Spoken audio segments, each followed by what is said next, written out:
નમસ્કાર મિત્રો, આજે જાણીએ કે તમારું એસઆરઆઈનું ફોર્મ કેવી રીતે ભરવું। એસઆરઆઈનું ફોર્મ ભરવા માટે પહેલા નંબરમાં તમારે તમારો પાસપોર્ટ સાઇઝનો ફોટો ચોંટાડી દેવાનો રહેશે। પછી પહેલા નંબરમાં તમારા આ કાગળમાં તમારી જન્મ તારીખ લખી દેવાની રહેશે। પછી વાત કરીએ બીજા નંબરમાં તમારે તમારી આધાર કાર્ડ નંબર લખી દેવાનો રહેશે। પણ જે તમારો આધાર કાર્ડ નંબર હોય એ તમારે આ બીજા કાગળમાં લખી દેવાનો રહેશે। હવે વાત કરીએ ત્રીજા નંબરમાં તમારો મોબાઈલ નંબર ચાલુ હોય તે તમારો મોબાઈલ નંબર જે હોય તે લખી દેવાનો રહેશે। હાલમાં ચાલુ હોય તે મોબાઈલ નંબર તમારે ત્રીજા નંબરના કોબડામાં ભરી દેવાનો રહેશે। ચોથા નંબરની વાત કરીએ તો પતિ કે વાલીનું નામ તમારે લખી દેવાનું રહેશે। કોઈ પણ પતિ હોય કે વાલી તેનું નામ લખી દેવાનું રહેશે। હવે વાત કરીએ પાંચમા નંબરમાં તમારા પિતાના ચૂંટણી કાર્ડનો નંબર તમારે લખી દેવાનો રહેશે।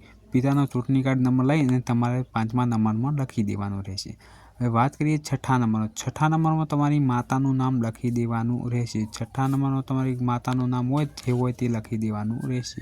હવે વાત કરીએ સાતમા નંબરમાં તમારે માતાનો ઓળખાણ પત્ર લઈ અને એનો કે ચૂંટણી કાર્ડનો નંબર લખી દેવાનો રહેશે।